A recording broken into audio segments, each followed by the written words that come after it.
नमस्कार, स्वागत है आप सभी का डीडी न्यूज पर। एक भारत श्रेष्ठ भारत में मैं हूं आपके साथ मनीष बाजपेयी। वायदे के मुताबिक एकता और अखंडता के सूत्रों को पिरोता हुआ झारखंड की धरती पर मैं मौजूद हूं। दरअसल उपासना और उपलब्धि की धरती है झारखंड की धरती, वीरता और बलिदान की धरती है झारखंड की धरती, आस्था और विश्वास की धरती है झारखंड की धरती। और जब हम आस्था और विश्वास की बात करते हैं तो झारखंड की धरती पर यह बड़ा महत्वपूर्ण केंद्र बाबा बासुकीनाथ धाम। तो चलिए एकता और अखंडता के सूत्रों को पिरोते हुए शुरू करते हैं हम इस यात्रा को, जिसमें कि अतीत से लेकर आधुनिक मान्यताओं का पूरा लेखा जोखा शामिल है। तो आप बने रहिए हमारे साथ, चलते हैं और करते हैं इस सफर की शुरुआत।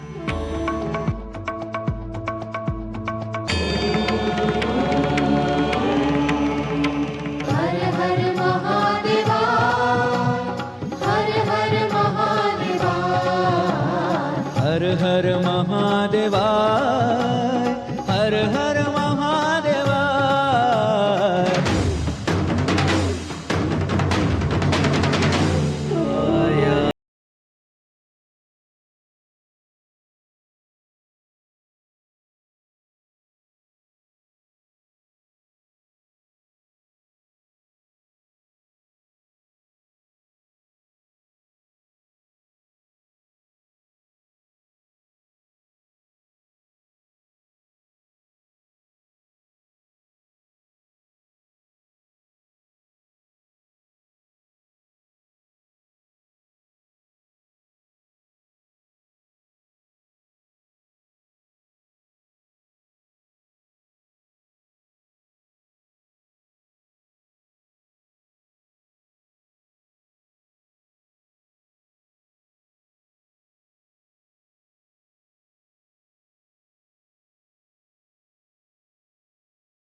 उपासना का बड़ा केंद्र है।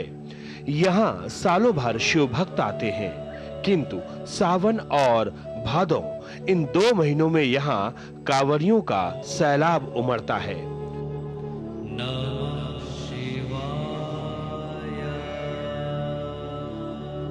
श्रावणी मेले के दौरान कांवरियों के जय घोष से पूरा क्षेत्र गुंजायमान रहता है।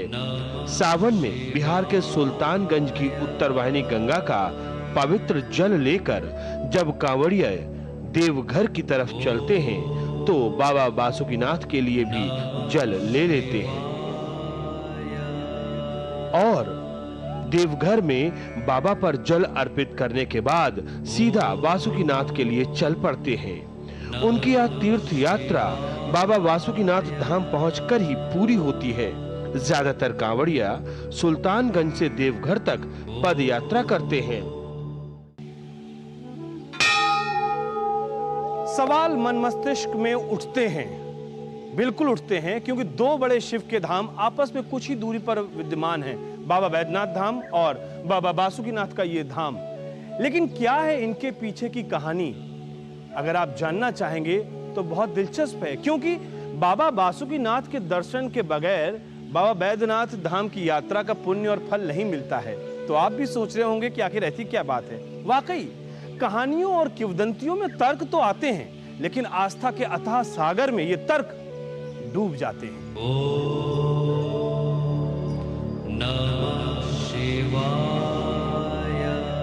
मंदिर के इतिहास को लेकर 2 दंत कथाएं प्रचलित हैं।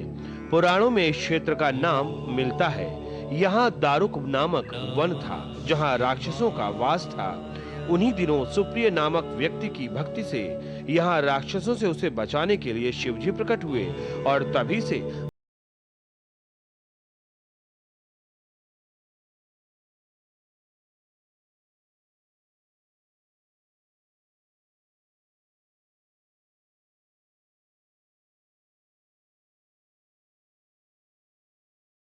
में भीषण अकाल पड़ा।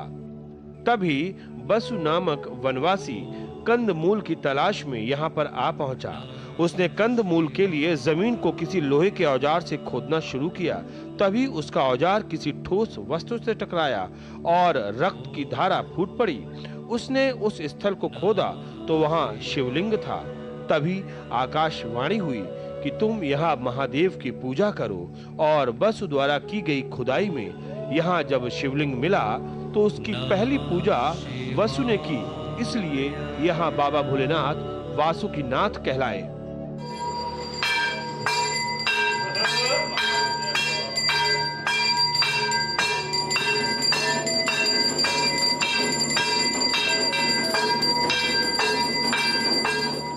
आज जो वर्तमान में हमारे बाबा फौजदारी दरबार वासुकीनाथ है, ये चूंकि वासु नामक व्यक्ति के द्वारा प्रादुर्भाव हुआ और उनके हाथों बाबा प्रथम पूजित होकर के वासुकीनाथ कहलाए। कालांतर में कई 100 वर्षों के बाद जब वासु नाम का एक साधु महात्मा टाइप का गृहस्थ जब वो कंदमूल खोदने के लिए जंगल में गए तो उनके खंती से उसी शिवलिंग में चोट हुआ और खून की धारा बही। वो घबरा के भागा। रात में स्वप्न हुआ कि तुम डरो नहीं, मैं ही नाग वासुकी हूँ, तुम मेरी पूजा करो। जब हम बाबा वासुकीनाथ का जिक्र करते हैं तो इस संबंध में एक कथा और भी आती है और वो कथा समुद्र मंथन से जुड़ी हुई है। और उसी कथा के मुताबिक बाबा वासुकीनाथ ही असली नागेश ज्योतिर्लिंग हैं। समुद्र मंथन में मंदराचल पहाड़ में वासुकीनाथ का प्रयोग रस्सी के रूप में किया गया था, जिसका प्रत्यक्ष प्रमाण अभी भी मंदराचल पर्वत पर मौजूद है। कभी मंदराचल पहाड़ी भागलपुर संप्रति बांका जिले से लेकर बेगूसराय के सिमरिया घाट तक सागर लहराता था। इस प्रकार की कई ऐतिहासिक और धार्मिक दस्तावेज बाबा वासुकीनाथ को लेकर हमारे आदि ग्रंथों में मिलते हैं। शिव पुराण में जो वर्णन है उसके आधार पर मैं आपको बता रहा हूं। ये नागनाथ ज्योतिर्लिंग नागेशम दारुकावने, मैं संक्षिप्त में बोलना चाहूंगा। सौराष्ट्रे सोमनाथम च नागेशम दारुकावने जो इस श्लोक में आता है, तो आप 8वां लिंग के रूप में वासुकीनाथ को आप जान रहे हैं, जो कि नागनाथ को जान रहे हैं। यामे शदंगे नगरे तिरम्ये विभूषितांगम विविधश्च भोगे सदभक्ति मुक्ति प्रदमेशमेकम श्री नागनाथम शरणम प्रपद्ये। अर्थात अंग देश के दक्षिण भाग में अति रम्य नगर में भक्ति मुक्ति प्रदान करने वाले एक नागनाथ के शरण में जाता हूं, ऐसा शिव पुराण में वर्णित है। तो अंग देश का राजा कर्ण थे। हम लोगों का क्षेत्रीय भाषा अंगिका है और कर्णगढ़ मुंगेर में पाया जाता है। उसके दक्षिण भाग में अवस्थित नागनाथ, जिसको हम लोग वासुकीनाथ के नाम से जानते हैं, इसलिए इनको 12 ज्योतिर्लिंग में 8वां लिंग माना जाता है, नागेशम दारुकावने। तो इससे भी साबित होता है वो अंग देश के दक्षिण में जंगल और पहाड़ों के कंदराओं से घिरा हुआ जहां मैं वास करता हूं, वही मैं नागेश्वर ज्योतिर्लिंग हूँ। ये शिव पुराण में है। भारत की सांस्कृतिक, आध्यात्मिक और धार्मिक यात्रा में इन ज्योतिर्लिंगों का बड़ा महत्व है और इसीलिए एक भारत श्रेष्ठ भारत की इस यात्रा में ज्योतिर्लिंगों का हम खास तौर पर जिक्र कर रहे हैं। फिलहाल एक छोटे से ब्रेक के लिए रुकते हैं और ब्रेक के बाद जब लौट कर आएंगे तो बाबा वासुकीनाथ धाम की कुछ और कहानियां दिलचस्प अंदाज में लोगों की बयानी, क्या कुछ लोग कहते हैं इस धाम के बारे में, हम आपको बताएंगे। कहीं मत जाइए आप, मिलते हैं बस एक छोटे से ब्रेक के बाद।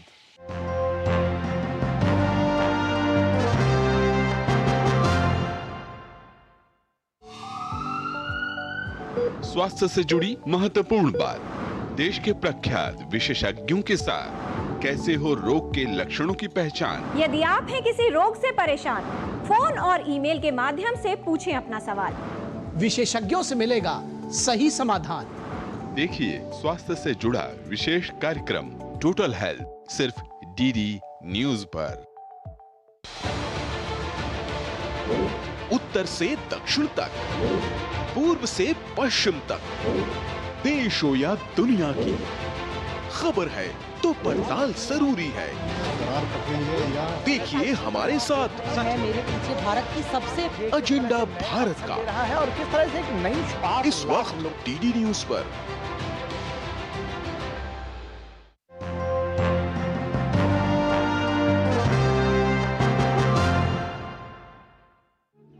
ब्रेक के बाद एक बार फिर से आप सभी का स्वागत है डीडी न्यूज पर। एक भारत श्रेष्ठ भारत में मैं हूं आपके साथ मनीष बाजपेयी। बात बाबा बासुकीनाथ धाम की। दरअसल कहानियों और किंवदंतियों में लिपटी हुई है बाबा बासुकीनाथ धाम की कहानी।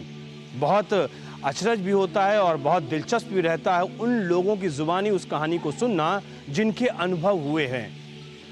बहुत दिलचस्प ये भी है कि एक जगह चलता है फौजदारी के मामले और एक जगह चलते हैं दीवानी के मामले। फिर क्या है ये बाबा के दरबार में सिविल कोर्ट और क्रिमिनल कोर्ट का चक्कर? आपको सुनाते हैं, आपको दिखाते हैं और आपको समझाते हैं। आस्था और विश्वास की बुनियाद पर भारत के धार्मिक, ऐतिहासिक और सांस्कृतिक स्वरूप को बनाए रखने की कोशिश की गई है। यही वजह है कि इसकी बानगी हमको बाबा बासुकीनाथ धाम में देखने को मिलती है। बाबा बासुकीनाथ को फौजदारी बाबा भी कहते हैं, यानी कोर्ट ऑफ क्रिमिनल, जहां भक्तों की पुकार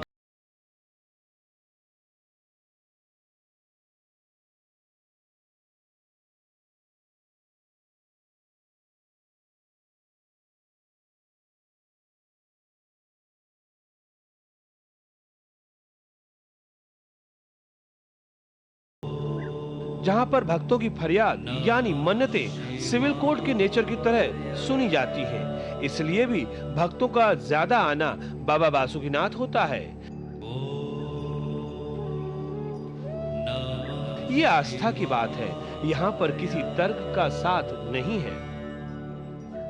सिविल कोर्ट में सुनवाई थोड़ी देर से होती है और क्रिमिनल कोर्ट में सुनवाई जल्दी होती है।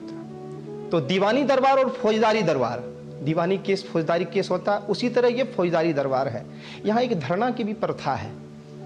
इसीलिए बाबा के दरबार में आता है कि मैं बाबा के दरबार में धरना दूंगा और बाबा जल्द से जल्द मेरी मनोकामना पूर्ण करेंगे। इसीलिए भक्तों के द्वारा इनको फौजदारी दरबार कहा गया है। भक्तों के द्वारा, क्योंकि उनकी इच्छा, उनकी कामना अविलंब बाबा पूर्ण करते हैं, तो ये फौजदारी दरबार है। ये दिलचस्प है सुनना उन लोगों का जो लोग यहाँ आते हैं। वो क्या लेकर जाते हैं, जिनकी आस्था का कोई और छोर नहीं होता है। वो किस तरह से एक बेलपत्री को चढ़ाकर संतुष्ट हो जाते हैं और वाकई हैरान करने वाली होती हैं तस्वीरें और इनकी बातें। तर्क नहीं, सिर्फ और सिर्फ आस्था। ट्रेन में ही हमको रास्ते में ही एक संत मिले। जिस बोगी में बैठा था उसी बोगी में वो भी बैठे हुए थे, अगल बगल में ही सीट था। तो उन्होंने जब हम कहर रहे थे दर्द से, तब उन्होंने मुझे टोक दिया। मेरे से बोला कि अरे बेटा क्यों कह रहे हो? मेरा बाबा पेट में दर्द है, तो आप इलाज वाज नहीं करवाते क्या? मतलब इलाज तो बहुत करवाता हूँ, कहाँ नहीं करवाया, पर ठीक नहीं होता है। अब तो ऐसा लगता है कि कहीं ट्रेन में कट के मर जाऊँ। वाकई बहुत ज़्यादा दर्द था। तो वो संत ने हमको बोला कि तुम बासुकीनाथ चले जाओ, वहाँ तुम ठीक हो जाओ। पूरा कॉन्फिडेंस से बोला। कई उदाहरण जैसे मनोज बाबा भी आपको दी, उसी तरह उदाहरण दिए हमको इनका। तो फिर मैंने उनको कहा कि बाबा बढ़िया डॉक्टर है ना। हमको क्या पता कि बाबा बासुकीनाथ महादेव हैं वहाँ। हमारा हुआ कि डॉक्टर के लिए कह रहे हैं, बढ़िया डॉक्टर है ना बाबा। तो हम अरे वो डॉक्टर नहीं, महादेव हैं वो। वहाँ मंदिर है, शिवलिंग है और वो बाबा बासुकीनाथ के नाम से प्रसिद्ध हैं। वहाँ तुम चले जाओ, वहाँ तुम 100% ठीक हो जाओगे। यहाँ आया तो वही पोजीशन था, दर्द वाला। मुझे दूध भी नहीं हजम होता था, दूध भी वोमिट हो जाता था। फिर 5वां दिन यहाँ पे एक जागरण का प्रोग्राम हुआ था कलकत्ता वाले का। तो उसमें 2-4 भजन गाने का मुझे मौका मिला। वैसे मैं सिंगर हूँ बचपन से ही। तो रात में मैं यहीं सो गया, इसी बरंडा पे मंदिर में ही।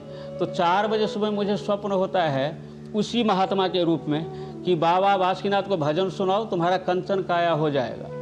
फिर मैंने पूछा इन लोगों से, मनोज पंडा जी सबसे कि इस तरह का मुझे कोई स्वप्न में संत एक बताए हैं कि बाबा बासुकीनाथ को भजन सुनाओ, कंचन काया हो जाएगा। तो इन लोगों ने बोला कि बाबा का ही यहाँ स्वप्न होता है, बाबा का भजन सुनाइए, आपका भजन बाबा को पसंद हुआ होगा इसलिए बोले हैं। फिर मैं बाबा का भजन सुनाने लगा। 1 महीना 1.5 महीना के अंदर में हम नीट एंड क्लीन, कहाँ गया हमारा दर्द, कहाँ गया कुछ, जो भी अभी कंकर पत्थर कुछ भी खा लेते हैं सब हजम हो जाता है। देव, दानव, मानव, यक्ष, किन्नर, नाग, गंधर्व, संसार के सभी प्राणी इनकी महिमा का बखान नहीं कर सका। इसलिए इसका बखान मैं क्या करूं।